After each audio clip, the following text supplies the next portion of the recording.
Artemi Panarin is off to a scorching hot start this season, but is he the frontrunner for the Hart Trophy? We debate on today's episode of Locked On New York Rangers.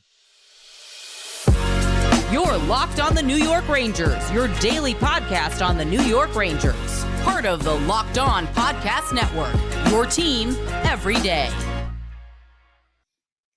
Welcome back, Blue Shirts fans, to episode number 944 of the Locked On New York Rangers podcast. I'm your host, John Chick. Just want to thank you guys, as always, for making Locked On New York Rangers your first listen every day. We are free and available on all platforms, including YouTube. And today's episode of Locked On New York Rangers is brought to you by Game Time. Download the Game Time app, create an account, and use code LOCKEDONNHL for $20 off of your first purchase. And we are, of course, part of the Locked On Podcast Network, your team every day. So, Artemi Panarin, obviously just killing it to start the season for the Rangers, basically borderline carrying the club offensively. I mean, I don't want to go too far with this. You know, the Rangers, they still have a really potent power play, which obviously Panarin is a part of. And, you know, they're getting contributions from guys on the man advantage. But when it comes to 5v5 offense, it's pretty much Panarin and the Panarin line leading the way for this team at the moment. And I think there are guys that will eventually pick it up. But all this is to say that obviously Artemi Panarin has a lot to do with the Rangers' success. And I think that makes him an early frontrunner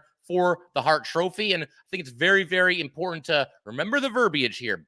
The Hart Trophy goes to the most valuable player, not necessarily the absolute best player in the league. Now, of course, that can be the same player in certain seasons, but it's important to keep that verbiage in mind, and we're going to elaborate on that a little bit later. But to just run through Artemi Panarin's stats so far this season, I mean, we all watch him. We're all pretty much in awe of what he's done so far this year. But you look at the stats, and it really is crazy. And it gets even crazier when you start to kind of project them against his career stats and his previous career bests in other seasons. And I realize we're 15 games in. We got a ways to go, but it's still staggering when you look at these numbers. So 15 games for Panarin, 10 goals. His previous career high in goals is 32. He did that in his first season with the Rangers. So on pace to basically shatter his previous career best there. 16 assists. His previous career high there is 74, which he had with the Rangers in his third season. Also, 26 points in 15 games. He's on pace to break his previous career high of 96. That was also in his third season with the Rangers. This one is going to blow your mind. 64 shots on goal for Artemi Panarin. So he's basically right now averaging a little bit more than 4 shots on goal per night, but he's on pace for more than 300 shots on goal for the season. His previous career high was 211. That was all the way back in 2016, 2017 with the Chicago Blackhawks during Panarin's second season in the league. And he's at 15.6% for his shooting percentage. That is currently the third best in his career, averaging 19 minutes, 40 seconds of ice time per night. That's the most since 2019, 2020. And we've occasionally seen him get double shifted at times this season. I think that's Laviolette rewarding him and obviously recognizing, okay, this is my best player. This is my most dangerous player right now. We need a goal. He's going to get some more ice time. So that's been cool to see as well. And for what it's worth, hey, 2 block shots, 1 hit, 3 takeaways against 10 giveaways. And, takeaways and giveaways, they're kind of subjective, and there's always a little bit of gray area there. But it is nice to see Panarin with fewer giveaways right now this season than what he ended up with last season. Last year, 102 giveaways for Panarin. And again, I've talked about this in the past. You got to let your best players cook a little bit. Sometimes Panarin or another superstar player, they're going to try to squeeze a pass through some traffic and try to set somebody up on the doorstep for a tipping goal or something along those lines. But the no-look passing that Panarin got himself in trouble with, there's been none of that this season. And after a season in which he gave away the puck 102 times, he's obviously gotten that under control this season with just 10 giveaways thus far. Also, this is also kind of interesting to note. Only 2 of his 10 goals have occurred on the power play. And again, it goes back to what I was saying. He really is shouldering the load when it comes to 5v5 play because, again, 8 of his 10 goals have come at even strength for Artemi Panarin. And, beyond all the stats, just the eye test. He goes out there, he's playing with urgency every night. He's skating hard. He's battling for loose pucks. He's engaged. It feels like he and really the whole team, but especially Panarin, really bought in to Peter Laviolette's system. And we got to give some props to Laviolette as well. Again, we knew that he was going to come in and emphasize defense and emphasize structure, and he's done that, and that's clearly shown up in the results for the Rangers. Right now, they've allowed the second fewest goals per game of any team in the NHL, but it feels like, despite that being the case, Laviolette still allows his best players to go out there and use the skills that they have to their advantage, not just turn the game into a 60-minute board battle, as I like to call it at times. So it's the best of both worlds, and I don't think anybody's benefited from that more than Artemi Panarin. Something else when it comes to MVP talk, and you talk about value to a team, Artemi Panarin right now is really doing a lot to help his teammates. And we're going to discuss this in just a second, but everybody that plays online with Artemi Panarin this season or has played online with him so far this season, they're all reaping the benefits of doing so. And really, it's only 3 players because the Rangers haven't mixed and matched their line combinations nearly as much this year as they have in years past, which is also cool to see. But we're going to discuss the impact that he's had on Filip Chytil, Alexis Lafreniere, and Vincent Trocheck. We will do that in just a second. First, though, definitely want to let everybody know that today's episode of Locked On New York Rangers is brought to you by Game Time. You shouldn't have to worry when you're buying tickets to your next big event. Game Time is the fast and easy way to buy tickets for all the sports, music, comedy, and theater events near you. With killer last-minute deals, all-in prices, views from your seat, and their best price guarantee, Game Time takes the guesswork out of buying tickets. I really appreciate the feature that lets you view what you're going to see from whatever seat you pick. I was talking about this last week, but thinking about going to Citi Field to check out Green Day and the Smashing Pumpkins together next summer. I think that'd be a great show, but it allows you to see what you're basically going to see when you go to the stadium or the arena or whatever it might be. You get a view from your seats, and obviously that way there's no secrets and nobody has any tricks up their sleeves. It's all on the table there. Awesome stuff all around from Game Time. Game Time is the only ticketing app that gives you complete peace of mind with your purchase. See the view from your seat before you buy so you know exactly what to expect when you arrive. All-in prices, show your total upfront so you know you're getting a great deal without all the hidden fees. Buy tickets in seconds with just 2 taps. Take the guesswork out of buying tickets with Game Time. Download the Game Time app, create an account, and use code LOCKEDONNHL for $20 off your first purchase. Terms apply. Again, create an account and redeem code LOCKEDONNHL for $20 off. Download Game Time today. Last-minute tickets. Lowest price, guaranteed. All right, go ahead and keep everything rolling here. Just want to thank you guys, as always, for making Locked On New York Rangers your first listen every day. We are free and available on all platforms, and definitely come back, the everydayers, for our next episode. Going to be breaking down whatever happens between the Rangers and the Stars a little bit later here tonight on Monday night. Also, Locked On has launched the first ever national sports 24/7 streaming channel on YouTube. Locked On Sports Today is here for you 24/7, covering the top sports stories of the day with the local experts of Locked On, plus our national shows covering every league. Go to Locked On Sports Today on YouTube and subscribe to the first ever national sports 24/7 streaming channel. And again, to go ahead and keep everything rolling here, I want to talk a little bit about, we talk about value and what makes a player valuable. Obviously, a high point total is nice, but what kind of an impact is he having on his team? And where would this team be if not for this player when you're talking about the most valuable player? And I think the Rangers, I wouldn't say that they'd be in trouble, like they'd be on the outside of the playoff picture looking in, but I don't think they'd be 12-2-1 right now if not for the work that Artemi Panarin has put in this season. So you look at the guys that he's played with. You got Filip Chytil. Obviously, look, Filip Chytil right now, he's been on the lineup for a while. There doesn't really seem to be any, clear timetable as far as when he'll come back or even if he'll come back, and all the best from us to Filip Chytil. Some things are bigger than hockey, and obviously he's dealing with, an injury right now, and you just hope that he's doing well and that he's able to, eventually get back on his feet from that whole situation. But when Filip Chytil was healthy, played 10 games with Panarin, didn't score any goals, but did have 6 assists. And that line to start the season, Panarin, Chytil, and Lafreniere, they were absolutely buzzing every single night.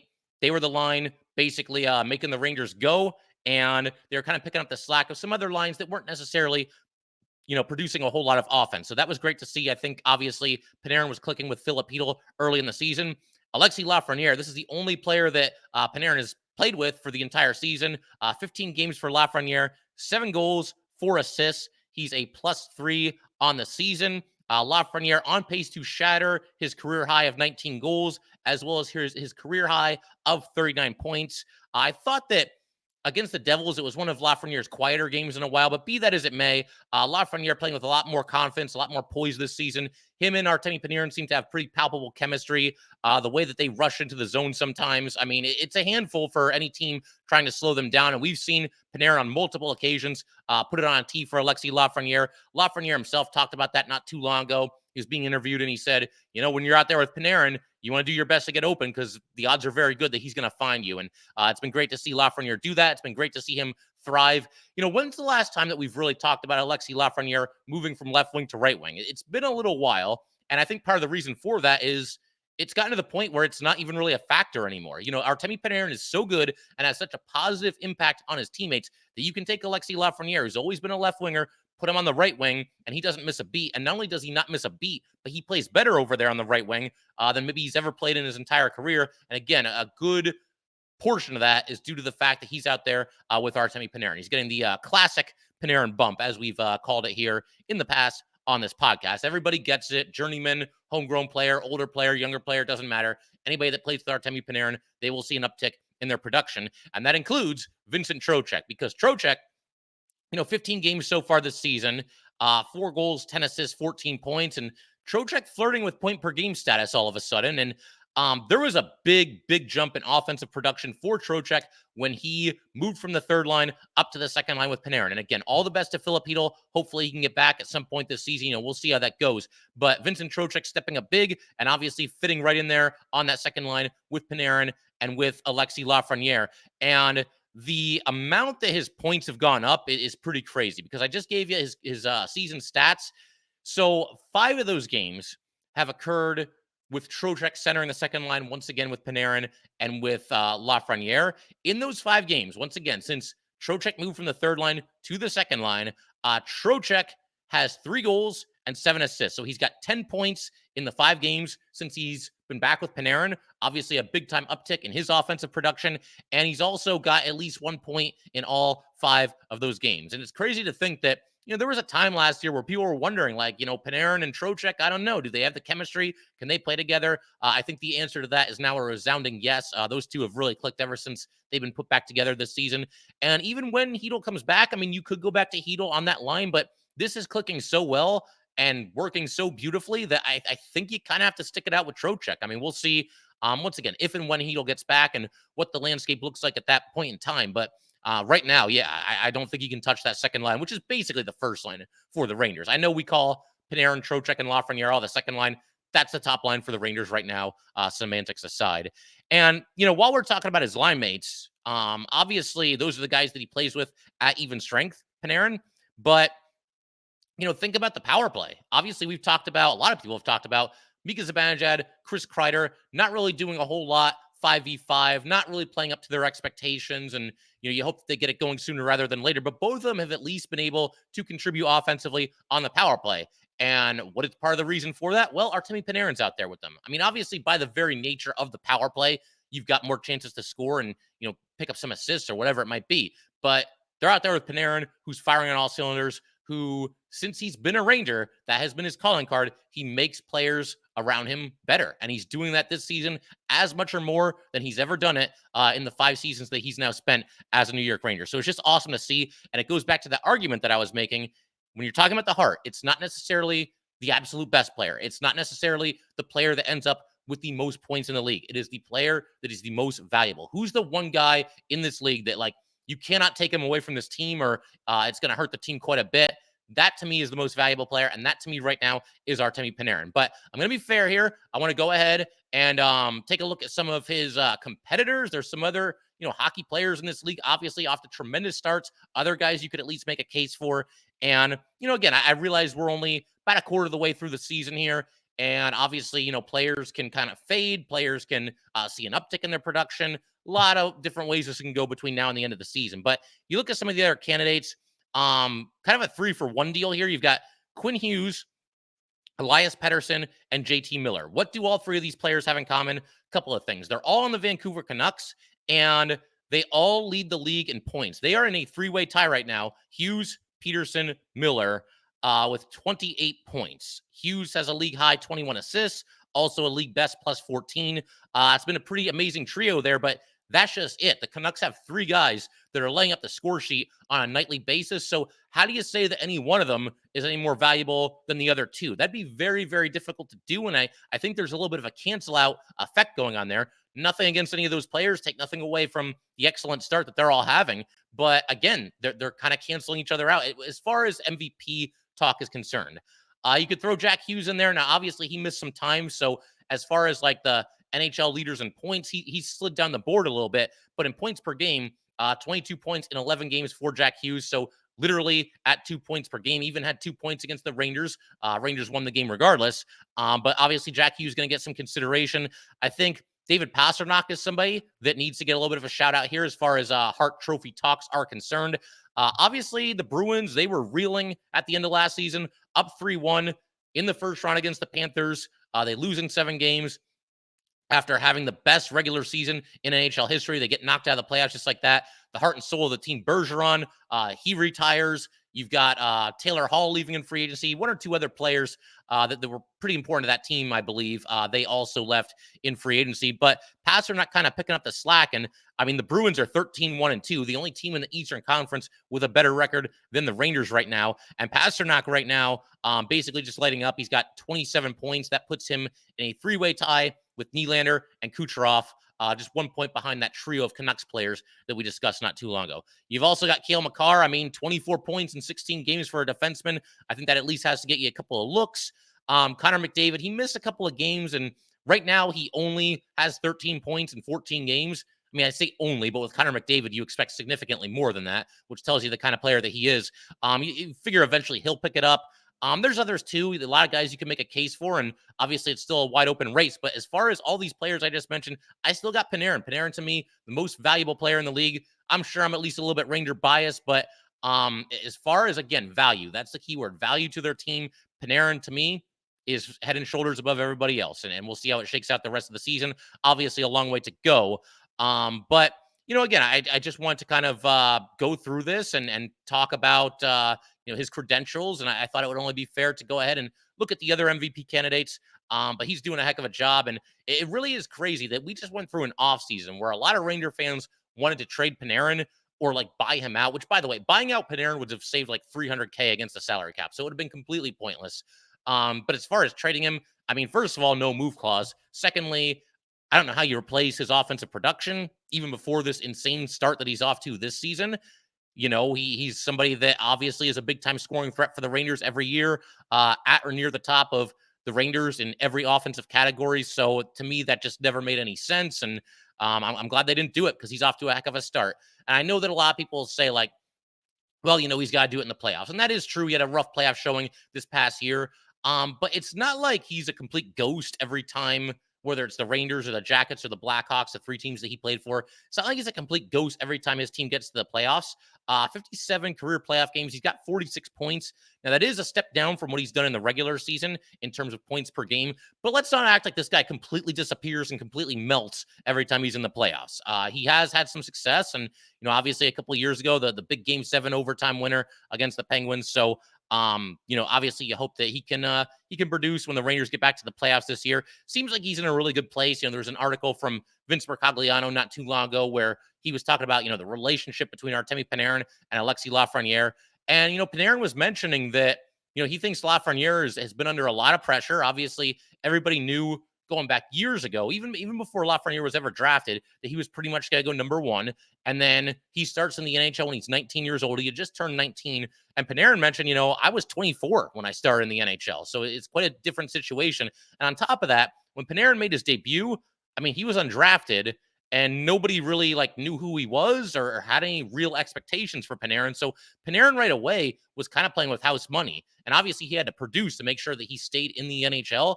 But regardless, very, very different situations. And Panarin, like a leader does, kind of put over his teammate Lafreniere for, handling everything the way that he has and starting to break out with him, obviously, this season, because the two of them are clicking big time. And yeah, I mean, Panarin, what else can you say? Just a phenomenal start to the season. And if he plays like this, anything like this the rest of the way, the Rangers should be in good shape. And then obviously you hope that he can carry it over into the playoffs as well. But for me, early in the season or not, he so far is the front runner when it comes to the Hart Trophy. We'll keep everything rolling in just a second. I want to turn our attention to the Dallas Stars and this matchup between the Rangers and the Stars in just a couple of hours here on Monday night. We'll get to that in just a second. First, though, definitely want to let everybody know today's episode of Locked On New York Rangers is brought to you by eBay Motors. Passion, drive, and patience. What brings home the winning trophy is also what keeps your ride or die alive. eBay Motors has everything you need to maintain your vehicle and level it up to peak performance. From superchargers, roof racks, exhaust kits, LED headlights, and more, whether you're into speed, power, or style, eBay Motors has got you covered. With over 122 million parts for your number one ride or die, you'll always find exactly what you're looking for. And with eBay Guaranteed Fit, your part is guaranteed to fit your ride every time or your money back. Because with eBay Motors, you're burning rubber, not cash. With all the parts you need at the prices you want, it's easy to turn your car into the MVP and bring home that win. Keep your ride or die alive at ebaymotors.com. Eligible items only. Exclusions apply. eBay Guaranteed Fit only available to U.S. customers. All right, let's go ahead and keep everything rolling here. Obviously, big-time heavyweight matchup tonight between the Rangers and the Dallas Stars. Stars, for anybody that might not have kept up with them or may not know where they are in the standings, they are atop the Central Division right now. They have 23 points and a record of 11-4-1 to start the season. And as far as the players kind of leading the way for the Stars, it's pretty much everybody you would expect, beginning with the ageless wonder, Joe Pavelski, who I would call maybe the second best net front presence in the NHL. He's now 39 years old, yet here he is. He's got 7 goals, 8 assists, obviously 15 points, tied for the team lead in goals and points, leading the way. Also, got to be very aware of Jason Robertson, very talented young player, one of the better young players in the game, 24 years old right now, off to a strong start with 5 goals and 10 assists.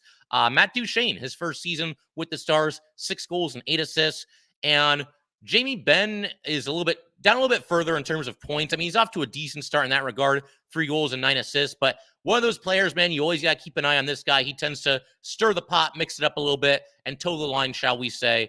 So he's one of those players. It's usually pretty easy to pick him out, and you tend to notice him in one way or another before the game is over. And I just think the Rangers need to be ready for that.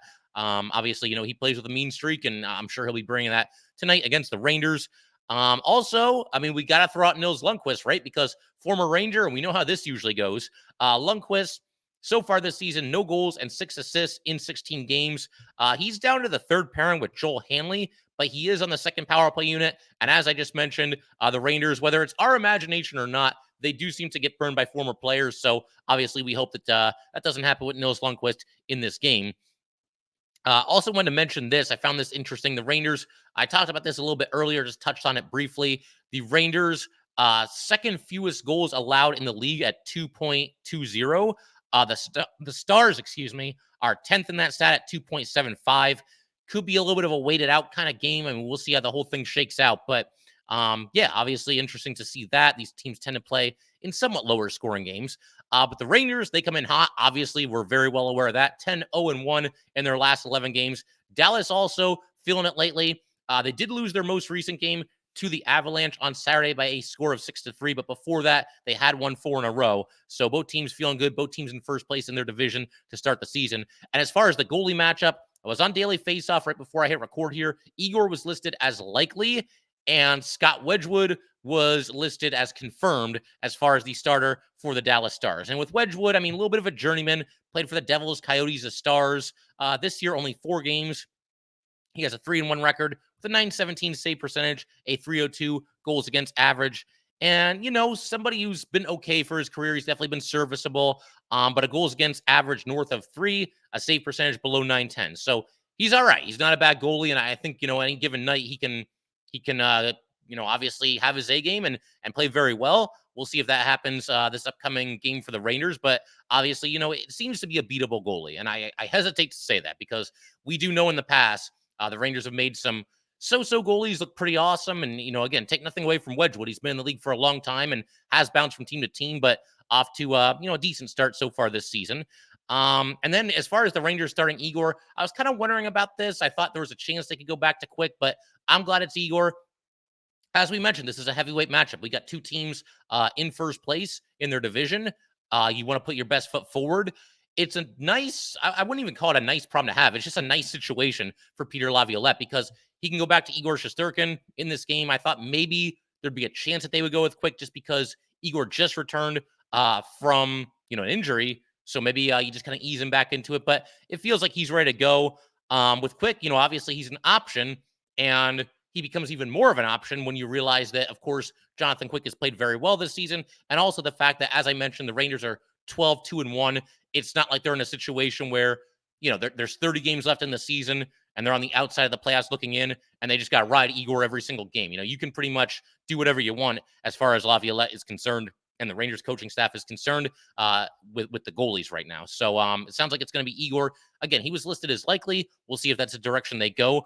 But one other thing I want to mention here is that the Rangers right now, beginning actually a couple of nights ago against the Devils and now carrying into tonight, they're getting into a bit of a tougher part of their schedule than the early parts of the season. Obviously, that was a big win against the Devils. It's a rivalry game, and to see them come back and win that game, that was awesome. But apart from that, just getting off to a good start after that lengthy break, because now you start at the Devils. Now you're at the Stars, who are in first place, as we mentioned. After that, the rest of the month here, you're at Pittsburgh, at Philly, who is actually in second place in the Metro right now, surprisingly. Home against Boston, home against Buffalo, home against Detroit. So it is going to get a little bit tougher here.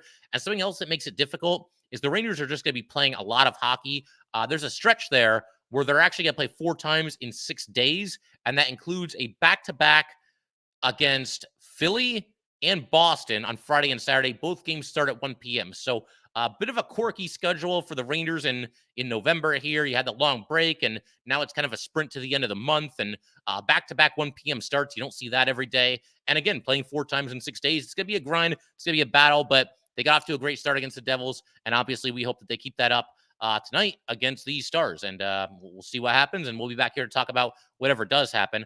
Only other thing I want to mention, I said this in the last episode, but I wanted to also throw out there again that, obviously I picked Jimmy Vesey to score against the Devils, and he scored twice, including the game winner. That was awesome. So my pick for this upcoming game against the Stars, I'm going to go with Zach Jones. I feel like he's due. He's had a couple strong drives to the net where he's come really close to scoring. So maybe it could be Zach Jones' night tonight. I mean, I got to let it ride, right? I got to at least throw out another name there, another dark horse to score a goal for the Rangers. We're going to go with Zach Jones for this one. Also wanted to mention kind of some bummer news here. Ben Harper is out for the season for the Hartford Wolfpack. He actually, on November 3rd, scored on a tap-in goal. He went in deep, got a pass from, I believe it was Alex Belzile, knocked it into the net, but unfortunately, the goalie was sliding, and Harper kind of tripped over him and fell really hard on his left shoulder, and now going to be having pectoral surgery, so out for the season. And that obviously hurts the Wolfpack, and it also puts a little bit of a dent into the Rangers' defenseman depth. I mean, they've got good defensemen on their NHL roster, and I don't know if Harper would have been the next man up, if anybody else came out of the lineup, but it's always good to have depth, and you don't want to be losing people this early in the season. And I feel for Ben Harper because he kind of almost came back from the dead last season with that season that he had with the Rangers. He was close to hanging up the skates. He's with the Wolfpack on a PTO, gets called up to the Rangers. Was their 6th defenseman for a while, and overall I thought did a nice job, especially relative to what the expectations were. So feel bad for Ben Harper. We'll talk about how that might impact the Rangers going forward as far as what they might do at the trade deadline. I think maybe with this happening, it could mean that Zach Jones is less likely to be dealt when it comes to the trade deadline, just because the Rangers, with this loss of Harper, that's a dent in your defense and depth, as we mentioned. So we'll discuss that maybe in greater detail in a future episode. But that will do it for today, guys. Once again, if you'd like to get in touch with this podcast, please send an email to lockedonnyrangers@gmail.com. Once again, that is lockedonnyrangers@gmail.com. Definitely give us a follow on Twitter as well, at @LO_NY_Rangers. Once again, that is at @LO_NY_Rangers. And definitely subscribe to Locked On New York Rangers YouTube channel. Thanks again, guys. I will see you next time.